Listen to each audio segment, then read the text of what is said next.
Hi everyone. I know I missed last week's video. I was in the process of moving to a new space, which, as you can see, is still a work in progress.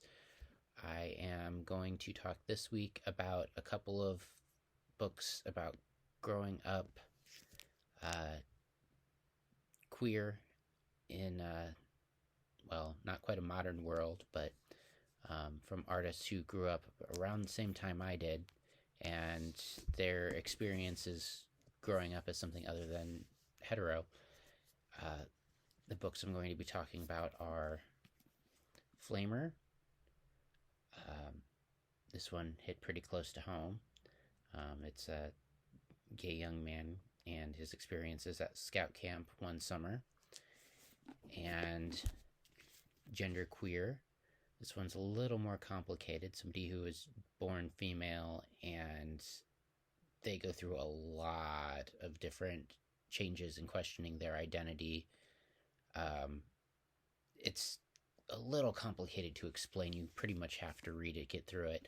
Both of these books have been banned for various reasons that I will touch on, but I think both books are extremely important, especially for young queer kids to read. They deal with subject matter of kind of the trauma of dealing with your heterosexual peers and their behavior, bullying, uh, dealing with the realization that you are different, um, your first experiences with uh, your sex and sexuality, masturbation, realizing your initial attractions, the guilt of not being normal, the guilt of dealing with those attractions. The reason I decided to do both books together is because both books have been repeatedly banned, number one, and number two, both books are somewhat based in fact, even though they're semi works of fiction as well, and also because they're kind of in graphic novel form, which makes them a little bit easier to access. Um,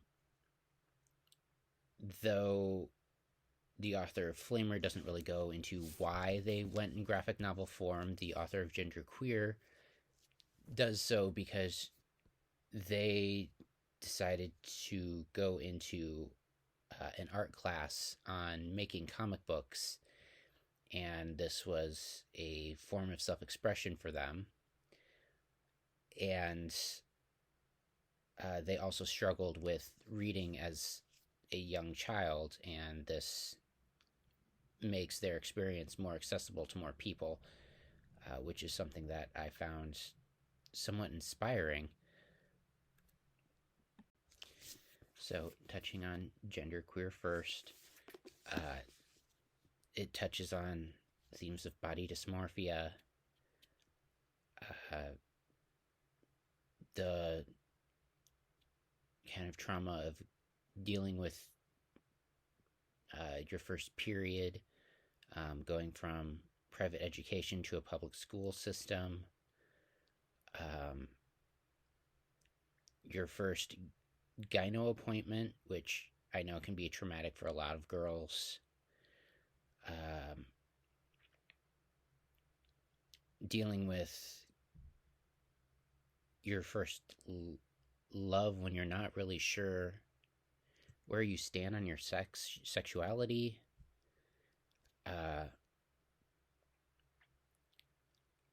I found it utterly fascinating and informative. Now, I wouldn't really recommend this book for anyone under the age of maybe 13 or 14 because it doesn't only touch on growing up, it also goes well into adulthood. There is a panel in which a character is wearing a strap on, and it does make references to a lot of literature that refers to much more graphic sexual scenes. Now, a lot of this literature is extremely old. We're talking like Greek romances and things like that. and this stuff is easily available and has been for a very long time.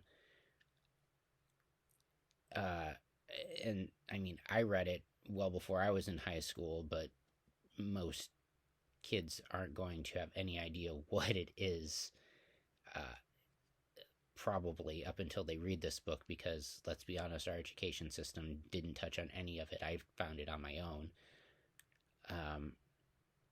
And honestly, the panel that got this book banned was a panel referencing one of the romances from one of the examples of Greek literature, in which an older man was having a romance with a younger man, or at least that's what they claim.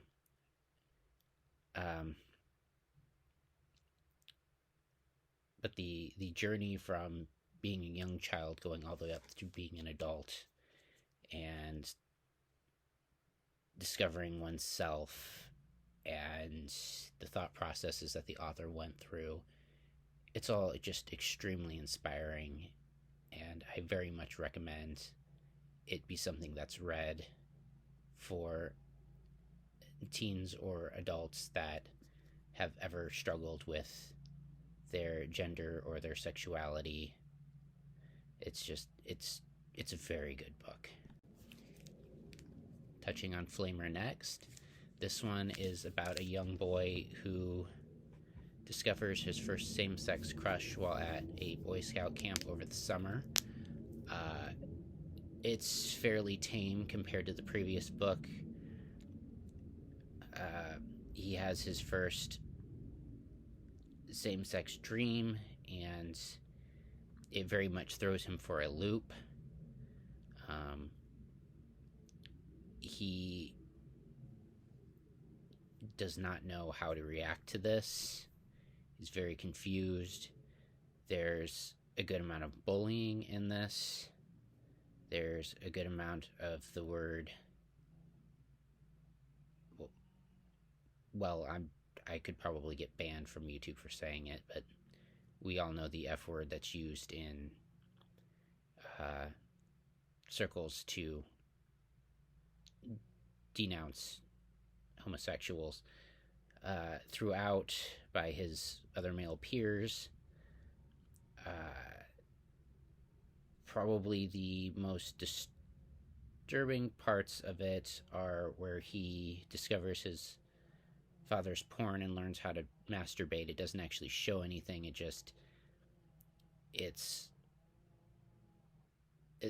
That is a section that is preceded by another section in which he finds the older boys in a tent, masturbating into a soda bottle, which again, it doesn't show anything other than the soda bottle, which I'm sorry, but by age 12, most boys are masturbating anyway, so... And he doesn't participate in it. He gets him and walks away because it makes him incredibly uncomfortable. This book also deals with things such as being uncomfortable in your own body, racism, and just being othered in general. And eventually goes through themes of depression and suicide. It's very much a book that will save lives. I recommend it for those just entering the stage where they're starting to question themselves, because it's an almost universal experience. And some have it a little easier than others, and a lot of this very much spoke to me. I do understand why it would be banned, because a lot of the masturbation scene would probably make a lot of parents uncomfortable especially being, we in the United States, we see that as sinful for whatever reason, even though, males are supposed to do that to prevent prostate cancer, and, women are supposed to do that to prevent all kinds of issues, and especially when it comes to healthy childbirth and issues later in life. But, Lord forbid science get in the way of Puritanism. I don't know. That's a completely different tangent.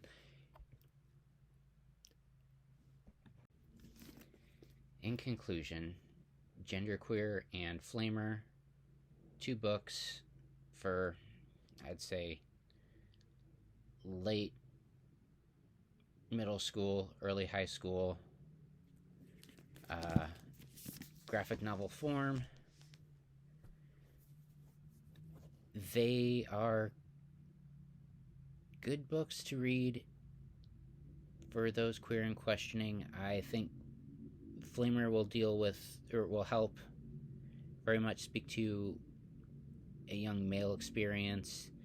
Genderqueer is going to be a little bit harder to grasp, but I think young girls will probably gravitate to it a bit more than young boys, especially with the graphic depiction of one's period. But I still think they're very much worth a read, and while I understand why Genderqueer would be banned, Flamer has me a little bit more confused, because it deals with, yes, masturbation, but masturbation is normal. So I suppose I get why it's banned. But 2 books I highly recommend, and I hope people do get around to reading them. Alright, that is all I have to say for this week. Thank you for watching.